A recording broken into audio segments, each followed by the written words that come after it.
because you have the far right and you have the right. Yeah. The right is Democrats. The far rights are Republicans. Yeah. Right. And then you have like that center, like the actual center, Social Democrats, which is a mixed economy, which is Bernie Sanders, blah, blah, blah. So there will never be actual left wing politics in this country. No.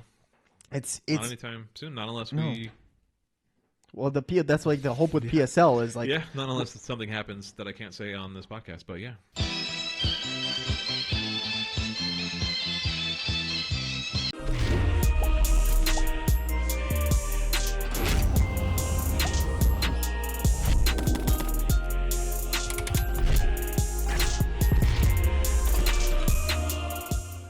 Hello and welcome back to another episode of Revolutionary Rhetoric Podcast. Welcome back and hello. What is this, 21, 22? 22. Okay. The live episode last week was technically 21. Yes. Yeah. And I had to delete that video.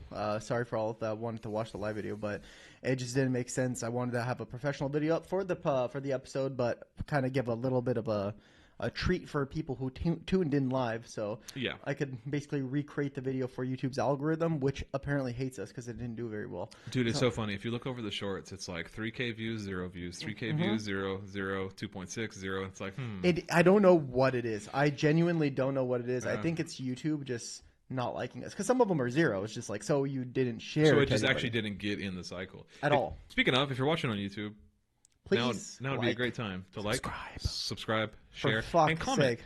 Go down and read the comments and read what silly things people are saying about us at being fed still, which is just never-endingly hilarious. Oh, this is at the beginning of the video. What are you talking about? We are feds. Oh my god! You know those don't look like Fed glasses. Did you ever watch maybe like RoboCop? You know? I was gonna say, did you ever watch Goofy movie? Did you ever watch a Goofy movie? Oh god, what is that, like the Disney movie? I don't know if it's Disney. It's the Disney movie, the Goofy movie. There was that one superhero in it that had he was a pop star. Oh yeah, okay. This is so long ago. Jesus Christ. If you put a picture of him right here, and I'm pretty sure he wore those glasses. Next to it, maybe not. Maybe I'm really off base. I don't remember if he wore those glasses or not, but I can't quite remember. Anyway, yeah, give us a subscribe, comment, like. If you're listening to this on the audio version, just keep in mind there is always a video version of this podcast.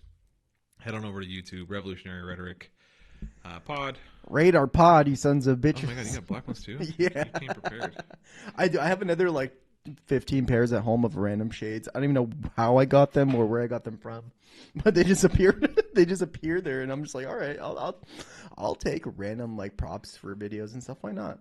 Oh, okay. 100%, right? It's very, very similar. It just doesn't close. have the bottom of the frame. Yeah, I was pretty close to that guy. I forget his name. I just looked it up, but I didn't look up his name. I was gonna remember such a character's name. I don't know, man. It is what it is. But yeah, welcome back. Like I said, please like and subscribe. Get that algorithm floating. YouTube hates us commies, and so any help that we can get from anybody else would be fantastic. Yeah. Should we talk maybe about Patreon while just at the very beginning here? Yeah, we're thinking about starting a Patreon. Yeah. And full disclosure, full disclaimer, that money would, if we get any money, would only be put back into like stuff around like that we need for here, like lights. We need like a camera lens.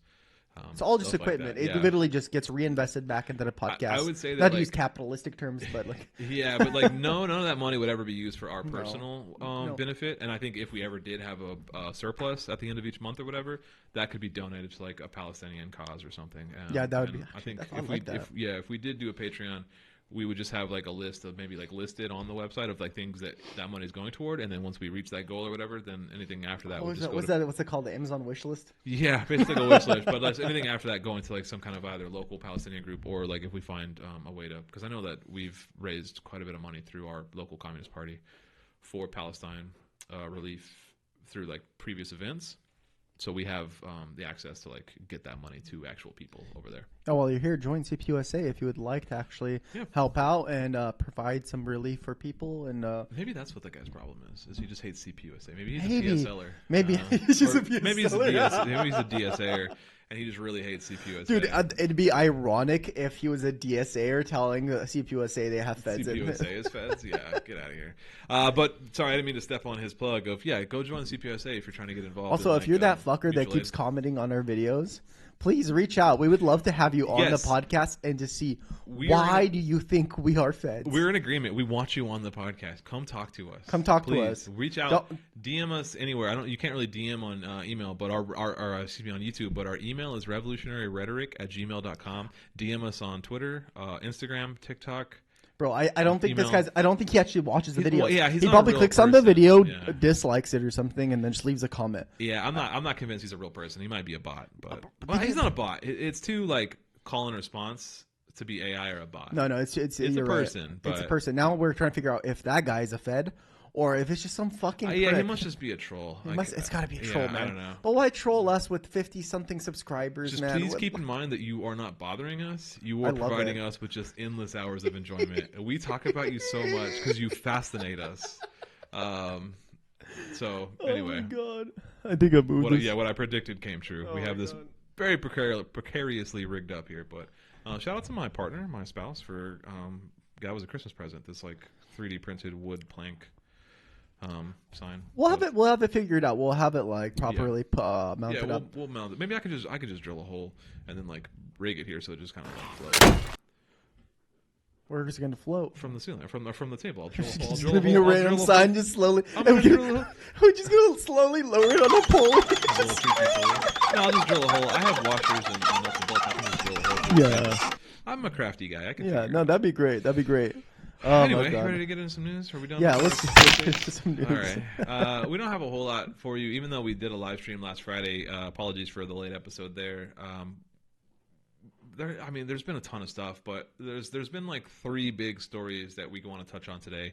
The first, to get it out of the way because it's less important, is all of the electoral updates.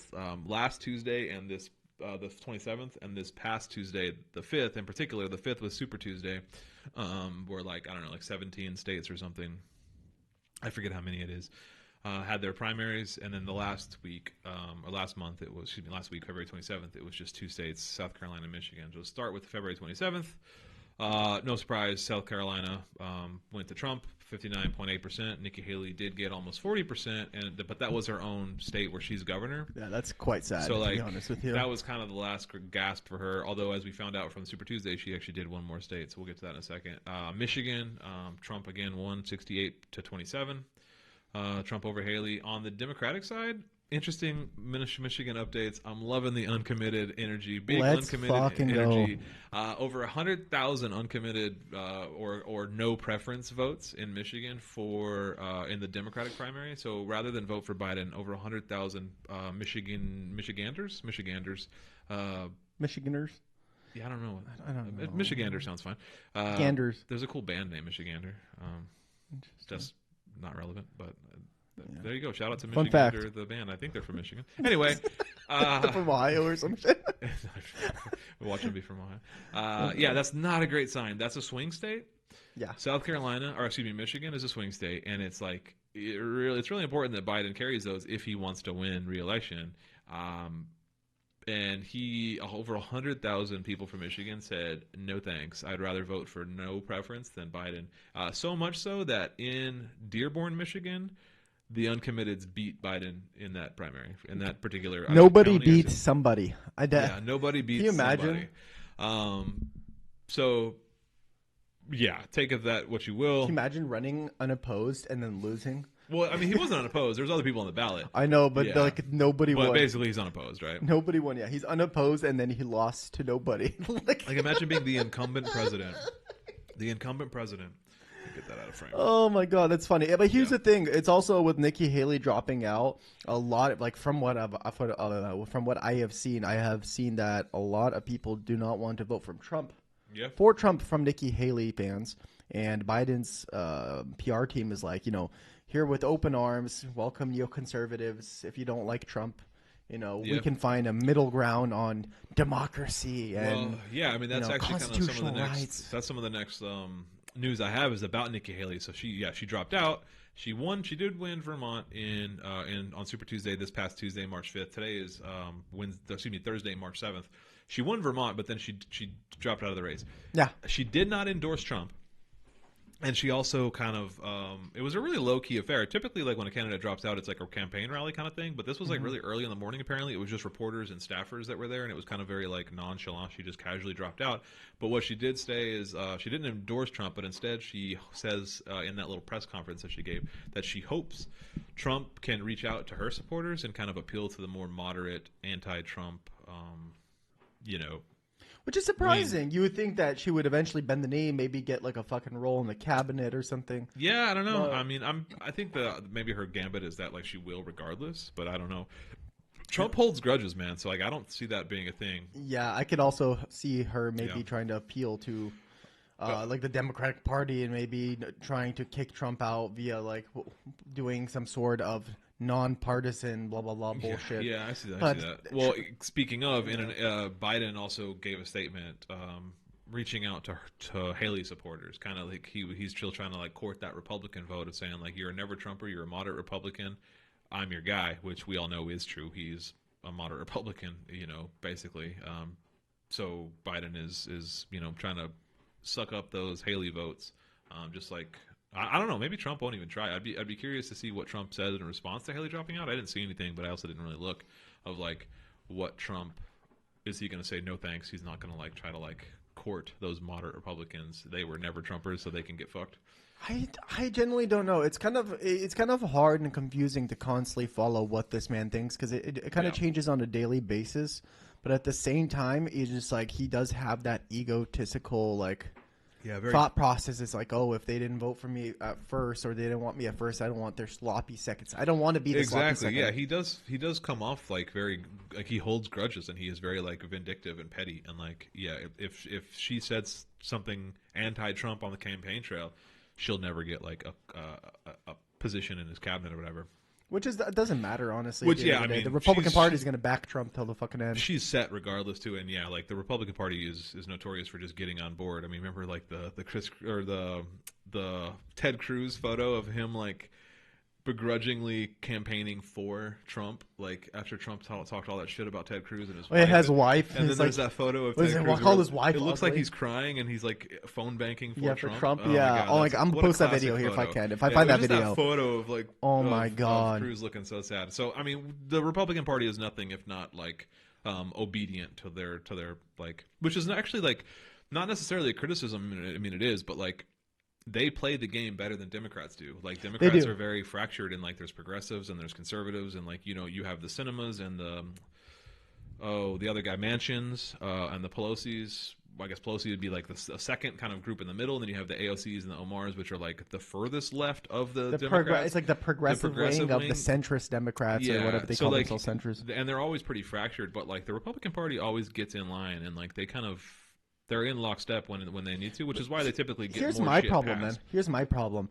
Manchin and Sinema and all of them will not get in line. Like, for example, never would. Yeah, Manchin and Sinema were always out, but Sinema did just retire. She's not running again. Yeah, well, I already knew that. Like, when she did all those bullshit fucking... When she put herself out that basically sold out pharmaceutical industries and all of that, she knew she wasn't going to get the vote again. So this was like kind of like a one-time thing.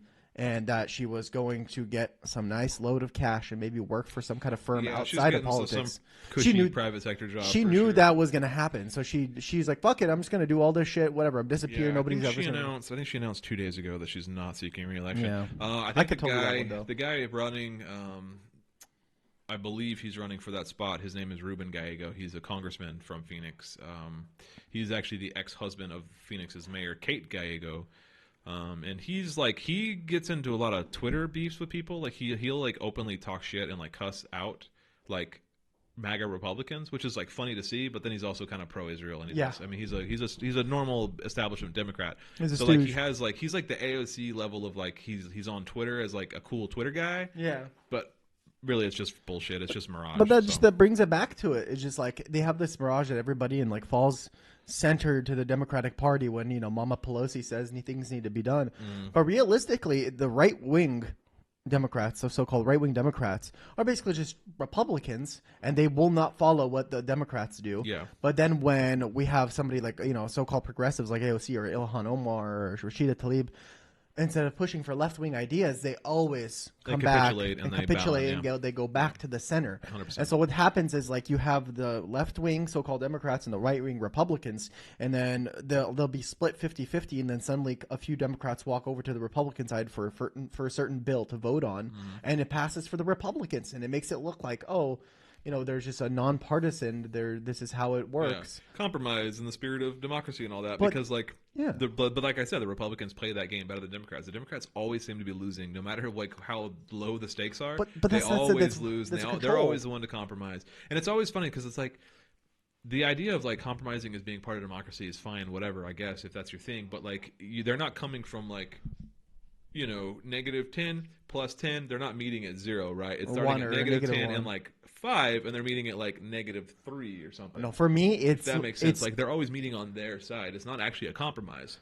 So for me, like Ilhan Omar and I don't know, Nina Turner and stuff like that, they're a +2. They're just Cori Bush and who's the white lady from California who always brings the signs. You know what I'm talking about? Oh, I forget her name. But anyways, they're like a +2. They're just barely leftists, right? Sure. But it's nice, Medicare for all, blah, blah, blah. Yeah, great. That's fine. I love that shit, right?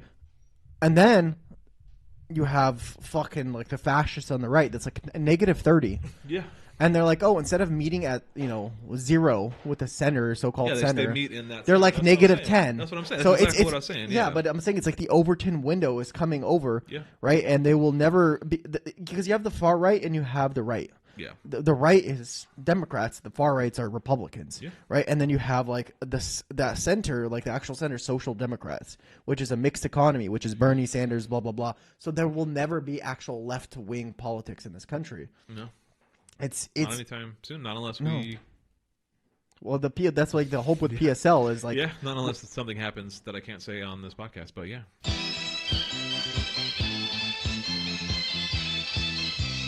No.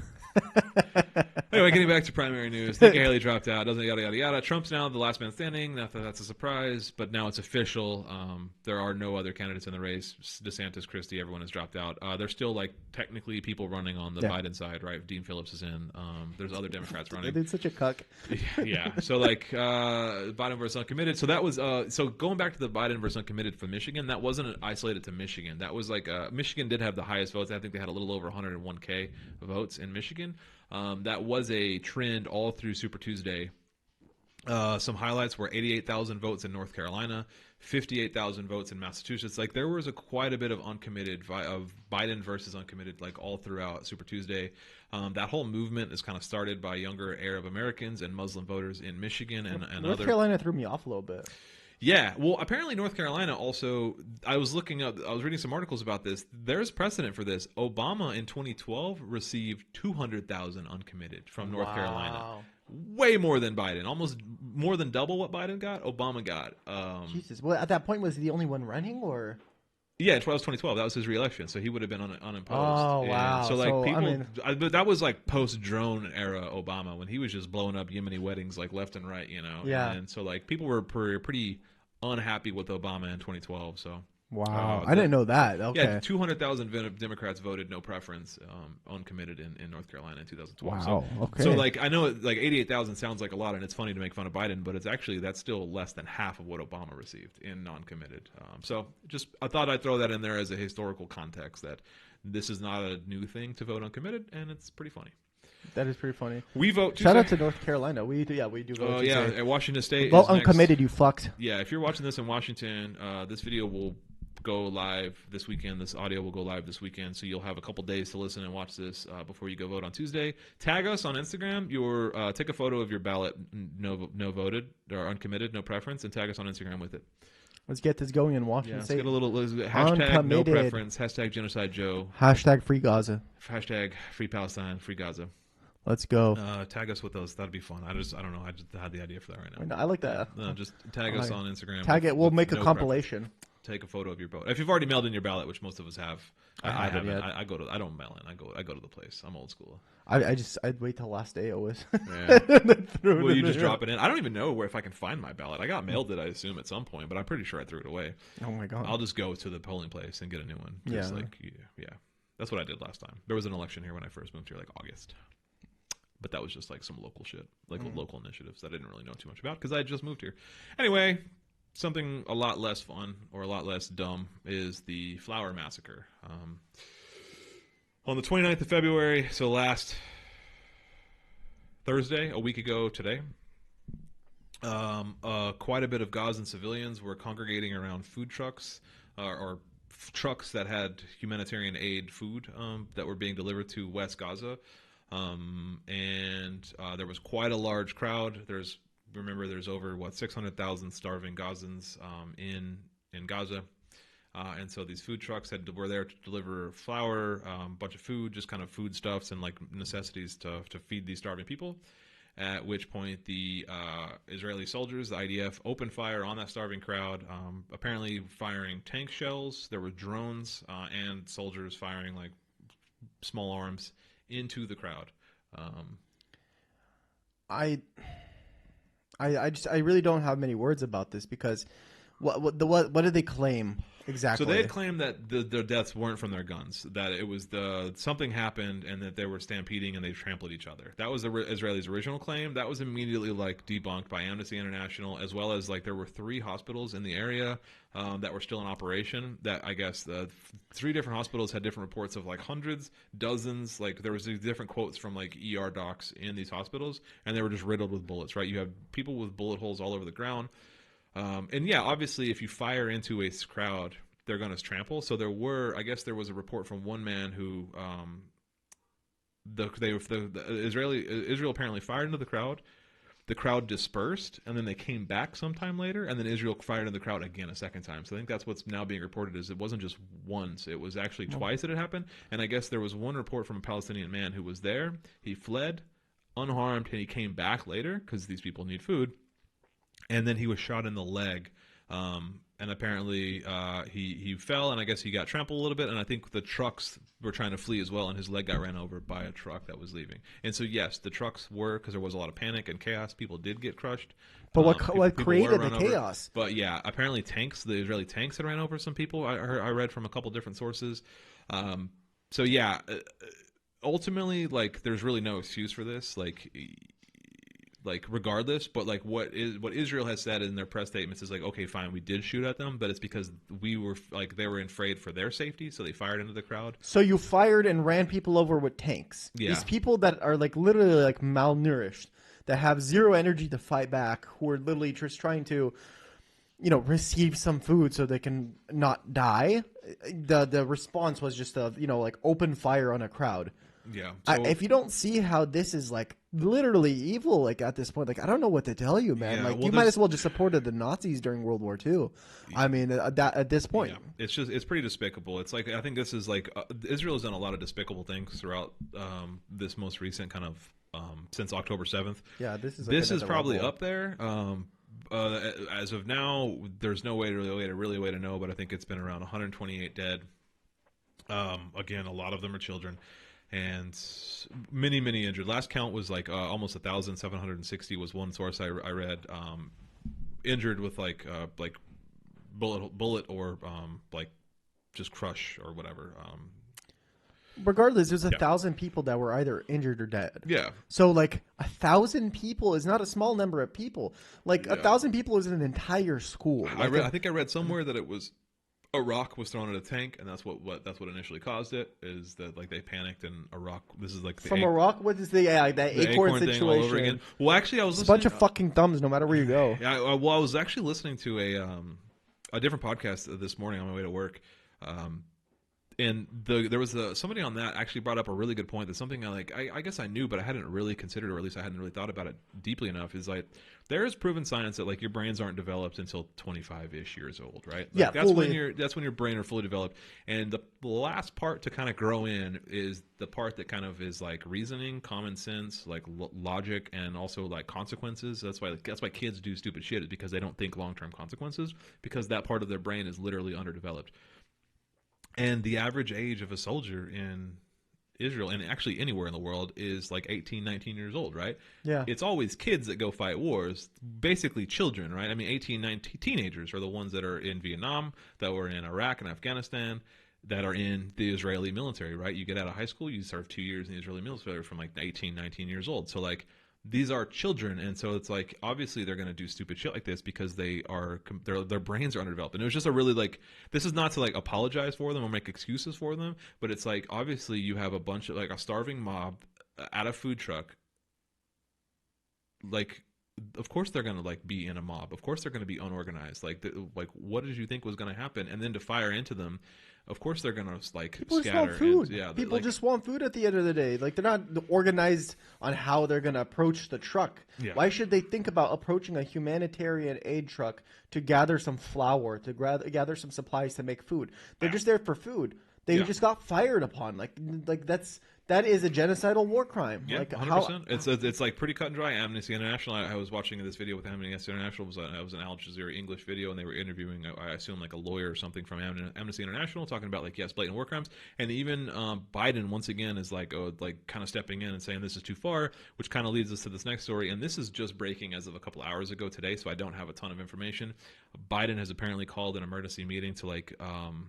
Either construct, as I understood it, they're constructing a pier in Gaza because if you're familiar with the actual geography of the region, the Gaza Strip is on the ocean, on the Mediterranean Sea. So like they have, I don't know how many miles it is of coastline. It's not very big, but they have a little strip of coastline. They have a decent amount of coastline. And so I guess I didn't fully understand it. I didn't read too much about it because, like I said, we had to start recording. But like as I understand it, Biden is calling kind of this emergency like aid to be delivered to that Gazan coast, and so they're either gonna like build an emergency pier or a dock or something to like, because I don't know what kind of infrastructure is there to literally bring like massive ships to that coast. I imagine there isn't a super developed dock. It's very minor because all imports and exports are controlled by Israel. Because they're all controlled through Israel. So I imagine there's like the not Rafah. There's a Yifa. There's a city not too far from there that I think is their bigger port city in Israel.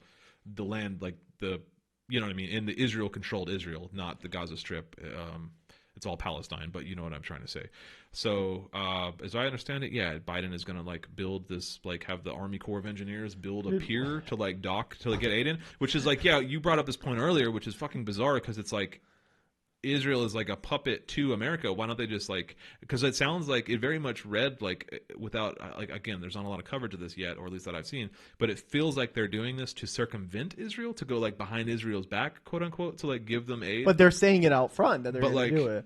But yeah, I mean, they're saying they're going to do it, but like they're what they're trying to do is bypass like Israeli. They want to deliver it themselves. Apparently, like what stage of imperialist capitalism is this? Like what? It just seems so bizarre. Like Israel's your puppet state. Your puppet state is basically just doing things instead of telling your puppet state stop or else. You're just like, okay, we'll let them keep bombing, but we'll look better. Yeah, while we give you the bombs to keep bombing them, we'll give them the food. We'll create a temporary dock that costs $500,000, and we'll make sure half of them don't starve. Yeah, I don't know. Again, this is really premature because this story just broke like on my way home to set up for this recording. So like I don't have all the details, but that's the gist of what I gathered was like, yeah, it was some weird. Theoretically, bizarre... just like the whole idea is fucking absurd. Just tell them to stop. Yeah. Well, they have like I think. Well, did you hear about Kamala Harris saying that she wants a 6-week ceasefire? Okay. A pause to the genocide. Sure. And so she's calling, at least I've seen her personally call for a 6-week ceasefire. So, but 6 weeks is basically just a quick pause. Yeah. And they want to get the hostages out of Israel.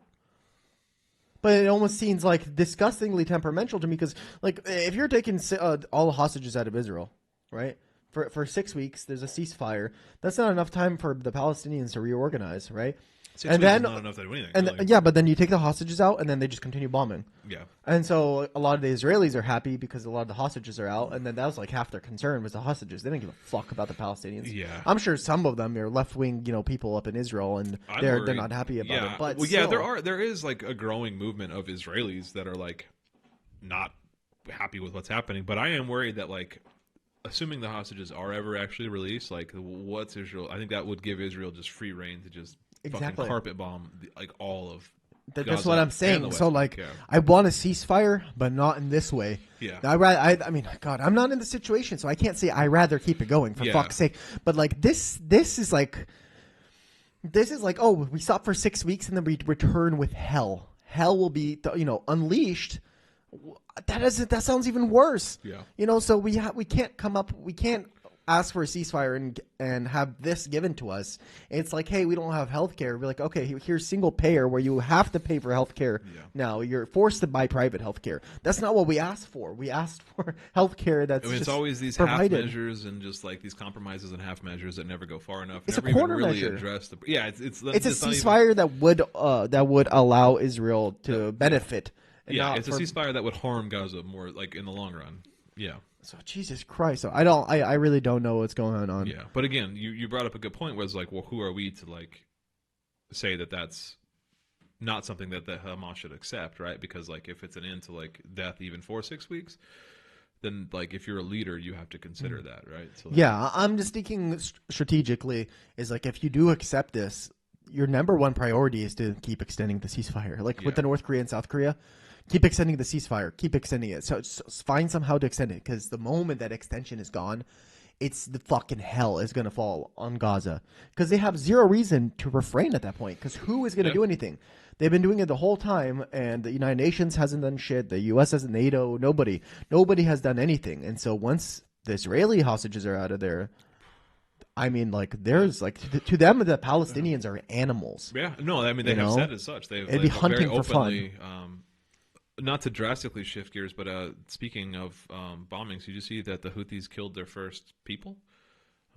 The first people? Yeah, like some of their attacks on commercial shipping ships actually resulted in the deaths of a few people or a couple people. I didn't see that. Yeah, this was on the news this morning, so I don't know if it happened. Do you know last what night nationality that ship was? I don't. I heard about this. I meant to circle back around, but I want to do a deeper dive on the Houthis in general, because I'm still not totally like comfortable like talking with any kind of expertise on that whole thing.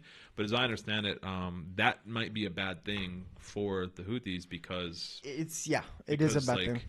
If a Western European or somebody is killed by the Houthis, then that means that like that kind of gives NATO or the UN or America like a lot more. Yeah, I got a lot more. They have a lot more reasons to like just start going in and blowing shit up more than they already are. They got talking points now, basically. Yeah, no, for sure. So I don't have a whole lot there. I saw that. I heard it this morning. I've seen the rallies in Yemen. I've seen the videos, and I mean, I have to commend the people. Like, wow, like the amount of fight they have in them is fantastic. But like, we do have to hold off a little bit. Because we can't give them any sort of leeway to allow for attacking to be justified. Like, because like bombing Yemen is fucked. But now, if with the killing, they could like turn around and nothing can be done about like condemning the attacks of Yemen.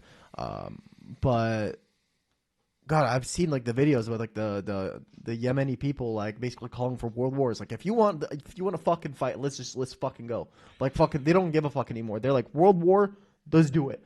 Like, we're tired of this shit. We're living under this fucking situation. Whether it's Saudi Arabia killing us, U.S. bombing us, Israeli like fucking threatening us. I'm like, they're ready for fucking just all outright war. So I think they have their own bias as well, because they've been living in that situation for so long. But I do say strategically you have to hold off. You cannot be killing people. Well, I just pulled up the article if we want to talk about this with a little more knowledge. Houthi attack on ship off Yemen kills at least 3 people, as Iran says it sees an oil ship. And so a missile attack by the Houthi rebels on a commercial ship in the Gulf of Aden killed 3 people. 4 others are injured, with 3 of those in critical condition. It is a Liberian-owned, Barbados-flagged bulk carrier. So it's a Liberian-owned Barbados flag. Yeah, a West African. So I think country it's probably leased by Liberia, and then like Barbados is crewing it. So I assume they were Barbados why that citizens. Ship? I don't know. Why that ship? I don't know. I don't know why they targeted it. I haven't. Obviously, I'm reading. Did it say how they killed them? Was it a missile? It was a missile. Okay. It was a missile strike on the. It's a big ass like. I don't know about carrier. attacking commercial ships, man. I don't know about attacking commercial ships. If you get to send a missile, hit a fucking like a military convoy or something. Yeah, it says the 5th ASBM, which is I think a surface Surface to air missile. Yeah, it's some kind of ship. I don't know what ASBM stands for. It's a missile fired by Houthis in the last 2 days. Anti-ship ballistic missiles. Okay, if I read the next sentence. Okay. We're just going along here as we're going. The targeting operation came after the ship's crews rejected warning messages from the Yemeni naval forces. So they were warned that they were going to get shot. Okay.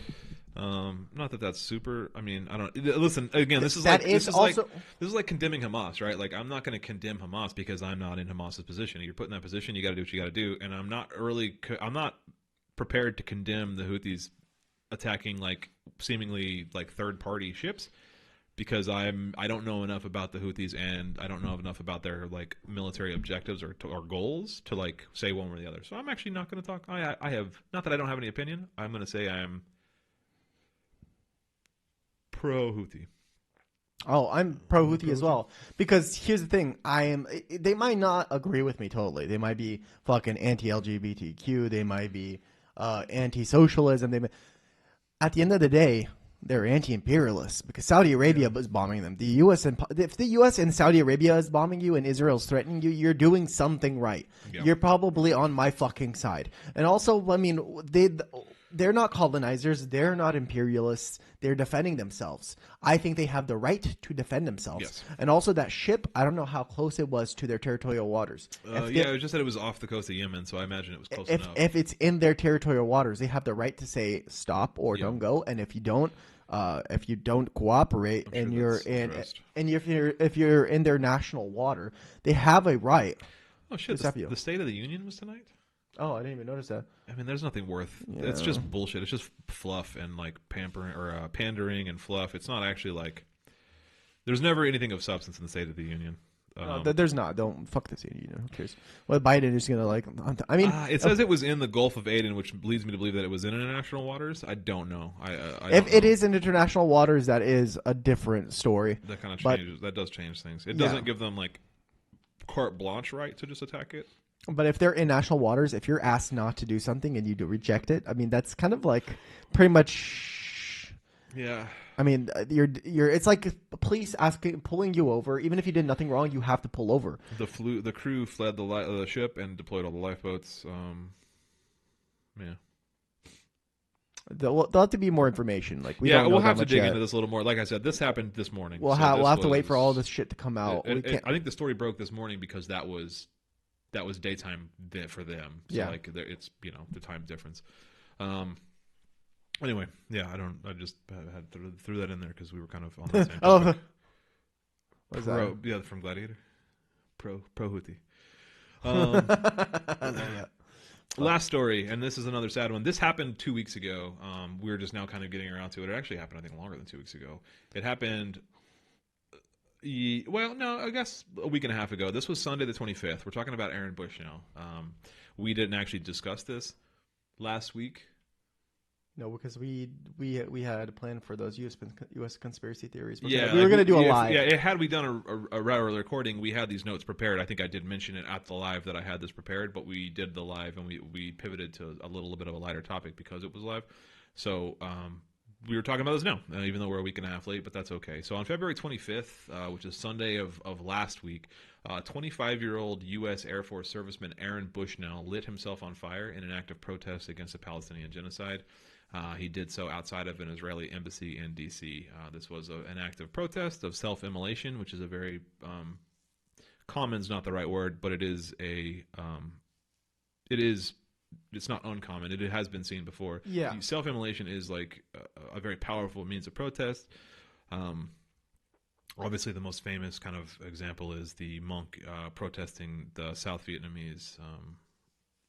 I think he was protesting South Vietnamese partnership with America. I think that was earlier on in the days of the Vietnam War, where a North Vietnamese or just a Vietnamese monk lit himself on fire.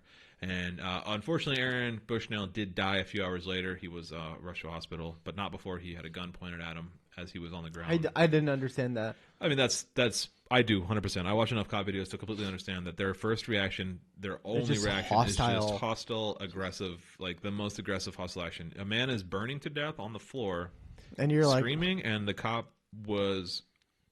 had his weapon drawn, pointing at him, yelling at him to get on the ground, which is just like that. If that doesn't sum up policing in America, I don't know what will.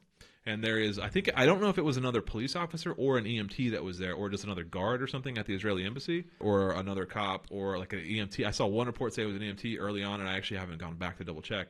But it was cool because he yelled something like, he needs a fire extinguisher, not a gun. He like yelled at the other cop because like obviously like what the fuck.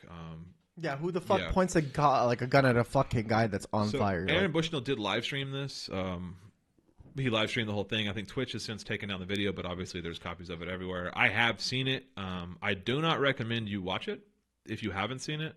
There is footage of it, but it is pretty hard to watch because it's not. Like, I've seen the video where he was blurred out. Oh, I saw the whole thing unblurred. It's pretty hardcore. It's like pretty hard to watch because like the camera doesn't cut away. It's just him. It's him walking up prior to him actually. Yeah, I've seen all of that, just not the burning portion. His last words, what he said to the camera at the live stream was, "My name is Aaron Bushnell. I'm an active duty member of the United States Air Force, and I will no longer be complicit in genocide. I'm about to engage in an extreme act of protest, but compared to what people have been experiencing in Palestine at the hands of their colonizers, it's not extreme at all. This is what our ruling class has decided will be normal." And then he lit himself on fire, and then he yelled "Free Palestine" 2 or 3 times before he I think he was just started screaming and then stopped yelling anything because he was obviously he had doused himself with some kind of flammable liquid and then lit himself on fire. And like I said, he was rushed to a hospital, but he did die, I think 7 hours later from his wounds. Yeah, I mean, just like a pretty hardcore act. A lot of people have tried to kind of like come back after the fact and like talk shit and say that he was mentally unstable. But I mean, like if you watch the video, he's completely coherent, and it was also consistent. He's been on Reddit. A lot of his old Reddit posts have been and Twitter as well, I think, and Twitter and his Facebook posts. And he's been like he's had a consistent level of. I think he was an anarchist, and like as far as like his ideology, he was a leftist, like a socialist.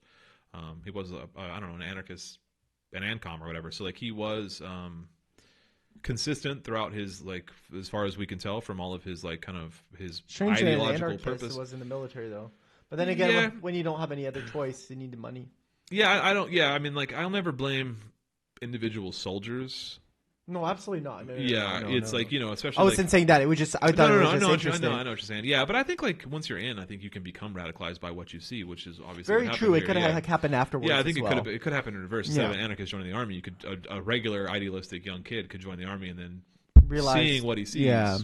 I wasn't talking shit at all. But he did seem I didn't think you were. He did seem very like kind of well read, intelligent. There's like really cool Reddit posts. I highly encourage you to go check out some of the Reddit posts, or not posts, but like comments he made that like he's like describes American imperialism really eloquently and really well. And then he had posted on his Facebook, I think one of his last Facebook posts or his last Facebook post was, quote, "Many of us like to ask ourselves, what would I do if I was alive during slavery, or the Jim Crow South, or apartheid? What would I do if my country was committing genocide? The answer is you're doing it right now." Yeah. And that's just like, yeah, I mean, he's absolutely right. Like people like to say like, oh, if I were alive during the Nazis, or if I was alive during slavery, I'd do something different. It's like, well, I don't think you would. You're comfortable with your job and your picket fence and your 2-car garage now, and you're not actually willing to you're like here right now. What you have done now for the Palestinian people is what you would have done for the South African apartheid, what you would have done for the Jim Crow South, what you would have done for slavery, what you're doing now. So it's an iconic moment. Yeah, like this is one of those moments. So like think about what you have done since October 7th, and then really reflect on those choices. And if it's, you know, nothing, then I would encourage you to make better choices, not to like stand on a soapbox and shame people. But here's the thing: a lot of people will say, "Oh, what could you do? Well, what could have you done?" Quite a bit you could do. Yeah, it's like, "Oh, what could you have done?" Like, "Oh, it's like what?" It's like you're not doing anything that's going to change anything. Blah blah blah blah. Yeah. It's like, dude, making people aware of what is going on is the key. Awareness, self-awareness of what is going on around the world is like the key to everything. I would say that's kind of the minimum, right? Is like talk to this at work. Like people are afraid to talk about this shit at work. And I brought it up. Somebody said something about like the Israeli-Palestinian conflict, and I just said, well, it's not really a conflict. It's more of a genocide. And like everyone was like shocked. And I'm like, don't. I wear a Palestinian pin, you know, on my person at all times at work, as a teacher, and like just don't be afraid to like bring this shit up. And I know some people can't do that because like, yes, like obviously don't do that if you're going to be fired if you do it. Yeah, but if you're like, I don't know, it's okay. Just take a stand. It's cowardice to not take a stand, and I really don't have a lot of like patience for people that like 100%. Imagine it this way: it's World War II, and you're saying, "Oh, I can't imagine, you know, what's going on, with the Jewish, not German war or whatever, the German Jewish conflict. I'm like, no, it's a genocide, and everybody's like, oh, and then afterwards, 15 years later, everybody's like, oh my god, I can't believe that happened to the Jews. It's like, what do you mean? We were the entire time people are like fucking flailing at it, and history will see it the entire time. This whole Palestinian genocide is going on for the past 7 years, of course, not just the past 6 months with the October 7th or whatever bullshit. People have been screaming into the abyss about what is going on. October 7th as like a benchmark for this new kind of like heightened level. It's like an of era, like terror, but yeah, this is not new. There was 2018, 2012. I mean, like 2007. Like there has been and just constant since 1949 or whatever. Like this has been nonstop terror every day for the life of a Palestinian. But this October 7th is it's a convenient like era to kind of to lump this current era in, this time in. But yeah, people are gonna see in like 10 years, 20 years, like, wow, I can't believe Israel did it. I can't believe the whole world set aside. I was like, oh, we need to speak out more. This happens every fucking time. Yeah. We speak out every time, whether it be communist, socialist, any type of lefty, even just like from, a normal human being during 2020, the summer of 2020, with the George Floyd and the Black Lives Matter protests. I mean, like, where were you then? Like, not to be like sound on a soapbox and say like I'm better than you because not everyone has a luxury, but there are other ways to help. There's donating. There's like mutual aid organizations. There's like a ton of ways to help. The number one is just making awareness. Yeah, that's what I was talking about. Just talk about it. Just talking about it. Just raising awareness. I don't know. Anyway, this is the second self-immolation in response to this Palestinian genocide. This is more widely reported on, and I think that's because this guy like streamed it ahead of time, so they couldn't bury it. I cannot find the name of the first person to do it or whether or not they lived. We know that somebody self-immolated in December. But the media just fucking completely buried it. It was in Atlanta. It was outside of the Israeli consulate in Atlanta. It was in December or maybe late November. I seriously, I searched for a very long time. I checked New York Times, AP, Reuters. Can't confirm if it's man or woman. Age, name, whether or not they lived. I can't find any goddamn information about this person. Well, if you know anything about this, please send it my way. Yeah. I could not find any information, and I think it was just so well buried by the media. I think the only thing that kind of was different about Aaron Bushnell is just that he streamed it, and so the story got out before it could be buried. Yeah, you can't take it down if people are watching it live. That's what Mike from Turn Left has said is like that's the first thing they take away from like when your account's like in jeopardy of like posting on like Instagram or whatever. If they're going to ban you, they take away your live ability first. So that you can. We should probably make a second account, huh? That's what he recommended we do. We should probably make it just so we keep like some of our keep our photos and stuff as backup. But we probably should. Whatever I post on the main one, I'll post on the second one too. So I mean that's what they come for first is your live because of. You're live. And I think that their reasoning is like if there's a mass shooting or something, they don't want that to be streamed. But there is the other side of it, which is that if it's something that they don't want you to see, they can it's much easier to suppress it if it wasn't live streamed, as we now can see from this Atlanta self-immolation. So anyway, rest in power, Aaron Bushnell.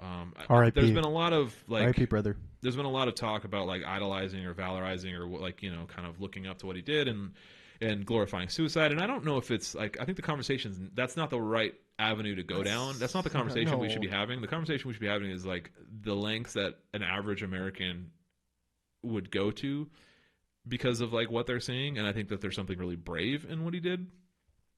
I'm not like saying, I don't want to glorify suicide in any way, but also no. But I don't know. There's something I almost like. But here's the thing. There's respect's not the right word, but yeah. I know. Honestly, I respect it. I respect it. Maybe it is the right word, but I don't know. The suicide and the point that you want to kill yourself or unalive yourself. By the way, I should probably put the suicide hotline down there if we're talking about this. If you want to kill yourself because you are sad because you don't want to be alive, that is not okay, right? Like that. Of course, you should get help. We should not be, recommending this or praising it. But what he did, I don't even know it can be called suicide. Like, yes, he unalived himself, but it was for a cause and not because he didn't want to live. He wanted to live, but he's just trying to explain he's basically trying to bring up to media what is not there. Like, if the Palestinians don't have the voice because everything was taken from them, he will be their voice. Yeah. And I think that's beautiful in a certain sense. Yeah. Right. And to go to that extreme is sad that we have to do that, or that somebody had to do that just to get some light on this. That is what's sad. Yeah. You know? That's well put. But I think the moment is iconic in history. He will go down in history as a very iconic moment. And I hate to say it, but it's sort of a positive in a way that he gave more airtime to the Palestinians. Yeah, I mean, like, talk about raising awareness and like really bringing that conversation to like the mainstream. Like, this is all anybody was talking about for like most of last week, and it's still kind of very much on the fresh on people's minds. Somebody else on another podcast I listened to brought up a really good point, kind of to what you're saying, which is like, if you believe in a cause and you die, like if you believe in a cause and you die like in the course of like battle, if you're a soldier, right? Like you're dying for a cause, and that's not too far removed from what he did, right? But so that's not like, suicide, though. Yeah, but that's my point. That's not suicide. That's like just dying for a cause you believe in isn't always suicide. So I don't know. It's more complicated. I hate to put it this way, like a visionary film aspect. Oh, God, this is a horrible way to put it. There's zombies coming. You're trapped in a room. There's one hallway, and they keep coming. And there's somebody has to hold that door, right? And the dude's got a grenade, whatever. He has to hold that door until the 5-6 children run out. He didn't kill himself because he wanted to kill himself, right? He gave his life so these other people could live. Yeah. So that, to me, I don't know if suicide is the right word. There needs to be another word. If his actions martyrdom, it's almost. But yeah, that's what I said a little earlier. It's essentially just martyrdom. Like if his actions lead to a ceasefire or a stopping of this conflict sooner, then will it have been worth it? I mean, I'd probably say so, right? If he saves Palestinian lives because of this conversation that's now happening, then I think it's. Because this is war. This is a noble thing. Yeah. It's not just something random. This is war. So anyway, that was all I had about Aaron Bushnell. Do not kill yourself. Please get help if you are sad. Yeah. We are in no way advocating for that. And do not self-immolate yourself. Yeah. Yeah. Don't light yourself on fire. That is not good. No good. Bad. Don't even get it in your head. Yeah. Okay. Well, with that, ready to wrap it up? Yeah, we're over 50 minutes, so yeah. Give us a follow. I know this is a jarring shift in tone, but give us a follow on social media. Our Instagram page is lively. Go follow us over there at Revolutionary Rhetoric. Revolutionary Rhetoric everywhere. Twitter, RevolutionaryRhetoricPod. Send us an email, revolutionaryrhetoric@gmail.com, especially if you're that one guy who thinks we're feds. Please send us an email. We're waiting, baby. Like, we're comment, waiting. subscribe on YouTube. Don't worry, we won't arrest you. Maybe we will. If you're listening to the audio, go check out the YouTube. If you're watching the YouTube, go check out the audio podcast. Leave us a 5-star review on your podcast app of choice. We really appreciate it. That really helps the show kind of reach more audiences, and at the end of the day, that's what it's all about. Last thing we always say is go join an org. We recommend CPUSA, the Communist Party of the United States of America, the oldest communist party in America. But there are others. There are other great options. The Party for Socialism and Liberation, the PSL. DSA, if that's what you have in your town. There's a lot of mutual aid groups happening. Just type in your city name. Food Not Bombs. Yeah, Food Not Bombs is a national. They got places everywhere, but just type in Denver Mutual Aid. Raleigh Mutual Aid, Miami Mutual Aid, and Instagram. Google your city name and the words mutual aid, and you'll find an organization that's probably doing good stuff in your town. There's mutual aid fairs. There's different groups working with homeless populations. There's plenty of stuff to do, and we could use your help. So get involved, get out there. It's okay to just shit post on Instagram, but also it helps if you get out there and do something. If the government's not going to do shit, we got to step up, and we have to do it ourselves. Do it for just for now until. Yep. Well, thanks so much for listening. We'll catch you on the next one. Yeah. Take it easy.